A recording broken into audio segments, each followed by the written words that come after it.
الله الرحمن الرحيم نحمده ونصلي على رسوله الكريم أما بعد فأعوذ بالله من الشيطان الرجيم زما فوينا شريك زما فجبا شريك زما فمذهب شريك ډیرو ګران او عزتمنو پښتنو ورونو ستړي مشئ په خیر راغلی.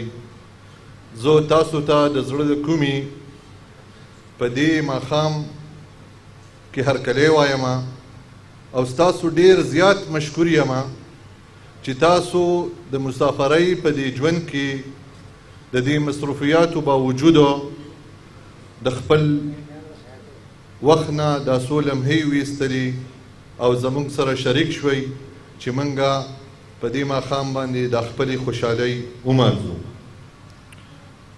ورونو څنګه تاسو ته چې پته ده چې دا نننی ماښام چې کوم دی دا په دې خوشحالۍ کې را جوړ دی، د ټنګ ټکور ماښام دی.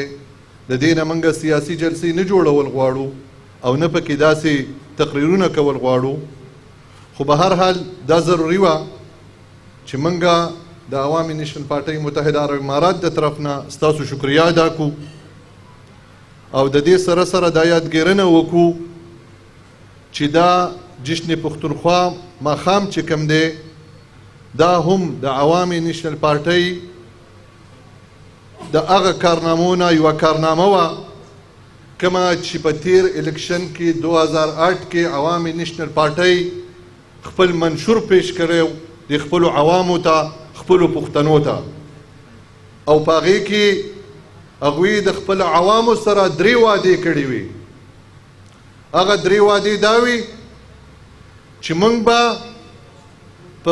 موږ له تاسو ووټ راکړو، موږ منتخب کړو، نو موږ به تاسو له په خپل دور حکومت کې پر خپله خاوره امن راولو. دویمه وعده دا وه چې که چېرته تاسو موږ له ووټ راکړو نو موږ به تاسو له شناخت پیدا کوو او خپل نوم به درله ګټو. او درېیمه واده ورسره دا وه چې موږ به د خپلې صوبې له صوبایي خودمختاري راولو. دا د پاکستان په تاریخ کې اولنۍ پارټۍ او اولني ځل دی چې یوې پارټۍ خپل منشور 100% 100% پوره کو. د دې نه مخکې سیاسي پارټو او سیاسي مشرانو ډېرې نارې لګولي. ذوالفقار علي بټو صاحب د روټي کپړه مکان ناره لګولې وه، چا د قرض اتارو ملک سنوارو نارې لګولې وي، چا د تبدیلۍ نارې لګولې وي، خو ټولې نارې چې څومره دي هغه صرف خوبونه دي او خوبونه پاتې شو. صرف ستاسو عوامي نیشنل پارټي وه چې خپلې کوم وعده چې وه هغه 100% د عوامو سره پوره کړه.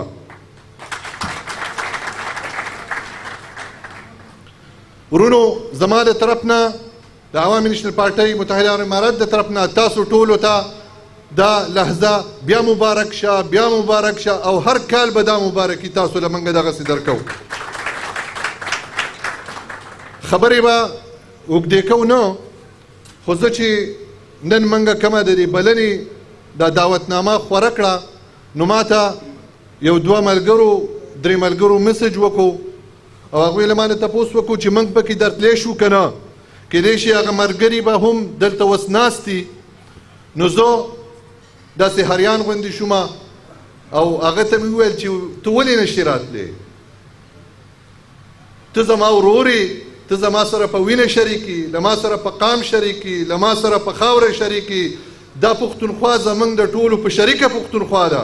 دا یوازې د عوامي نیشنل پارټي پښتونخوا نه ده، موږ ټول یو وجودي، یو اندامي. دا پکار دا ده چې موږ ټول دا خوشحالي په شریکه سره ومانځو. ما ویل تاسو ته بالکل حق دی، تا ته دعوت دی او د ټولو په سر کې دعوت دی چې تاسو راشئ زموږ سره دا خوشحالي ومانځئ. ورونو دلته په متحده عرب امارات کې چې تاسو کوم ژوند تېروئ، زه ستاسو نه صرف او صرف دا یو ریکوست درته کومه دا یو سفارش درته کومه چې ستاسو ډیر لوی اثر دی په معاشره کې، په خپل وطن کې، په خپل ورورولۍ کې، په خپل قومونو کې، په خپل خیلونو کې. که تاسو لږ سوچ وکئ نو نن که امریکا په دې دنیا باندې راج کوي نو هغه د ټوپک په زور نه کوي. هغه داسې نه ده چې امریکې په دې ټولو ملکونو باندې جازونه او ټینکونه وراچیلي او په زور یې نیولي. نه، دا صد راج چې کوي هغه په اقتصادي او په مالیي امورو باندې کوي چې څوک چاله امداد ورکوي خولې ورله بندي کړلي او چاله چې څوک لږ دغه ښکاره کړي چې په هغه باندې پابندیانې ولګوي او خوله ورله بنده کړي. نو ورونو ستاسو مثال چې کوم دی، څوک چې دلته په اماراتو یا په سعودي عرب یا په بار ملکونو کې ژوند تیروي، ستاسو مثال هم د هغه امریکې دی. اقتصاد ستاسو په لاس کې دی. که څوک هلته دا خرچې تاسو هغوی له لیږئ، خپلو خپلوانو له لیږئ، ټول په تاسو باندې خولې نیولي او سترګې نیولي. ستاسو په خبره کې ډیر لوی اثر دی. نو زه تاسو ته دوباره دا ریکویسټ کومه چې تاسو خپل کلي کې خپلو ورونو ته، خپلو عزیزانو ته، خپلې خوښې ته مه پرېږدئ او هغوی ته بار بار دا یادګیرنه ورکوئ چې د خپلې خاورې، د خپل قام او د خپل سیمې په کار راشي، د خپل قوم دپاره ملاتړ وکړي. او د نورو د پښتنو زلمو ته دا خبره هم کومه چې کیدای شي ستاسو به په خپل کور کې د یو ورور نه څه ګیلئ یا به هم د خپل پلار نه ګیلئ په خپل کور کې، خو د هغې حل دا بالکل نه دی چې ته لاړ شي د خپل مخالف سره ودرېږي د خپل کور د بربادۍ دپاره. نه، د خپل ورور سره به کښېني، د خپل مشر سره به کښېني، د خپل پلار سره به کښېني، مرکه شئ او چې کومې کمزوریانې دي هغه وباسئ د منځ نه، بلکې تاسو مشران شئ، موږ به درپسې. خو د هغې حل دا نه دی چې بیرته تاسو ځئ او د مخالفو کسانو سره ودرېږئ. ورونو خبرې اوږدې کېږي، خو د خبرې ختمېدو نه وړاندې زه دلته راغلي زمونږ درانه میلمانه چې کوم دي د میډیا تعلق لري، د اے وی ټي خیبر نیوز کوم ملګري چې راغلي دلته، او دلته زمونږ د اتن ټي وي ملګري راغلي، پاسون ټي وي چې کوم ملګري دي، شمشاد ټلویزیون ملګري راغلي، وایس اف امریکا ملګري چې کوم راغلي، او نور دلته پرنټ میډیا کوم ملګري چې راغلي، د هغوی ټولو زه ډېر زیات مشکور یم او ډېر زیات ممنوع یم. الله دې هر کله راولي.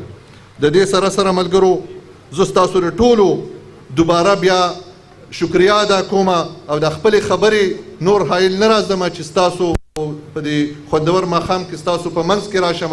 د خپلې خبرې زه د خپل دوست، د خپل ورور خالد خان حسرت په دې شعر باندې راغونډوم.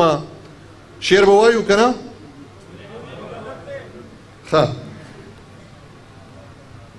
وایي جنګ که د هر چا وي خو سر پکې زما ماتیږي، جنگ خو که د هر چا وي نو سر پکې زما ماتیږي، دیوال زما پرېوځي ور پکې زما ماتیږي، او څوک چې په پورته ځي نو خپې کېږدي زما په اوږو، څوک چې په پورته ځي نو خپې کېږدي زما په اوږو، زه الوتی نشم وزر پکې زما ماتیږي، او یو خوا هم زه قتلېږم بل خوا هم زه قتلېږم، یو خوا هم زه قتلېږم بل خوا هم زه قتلېږم، وجود زما دی او خنجر پکې زما ماتیږي، او دوه زورور چې کله خپل زور ازمایي خالده د تن هډوکي سراسر پکې زما ماتیږي. والسلام.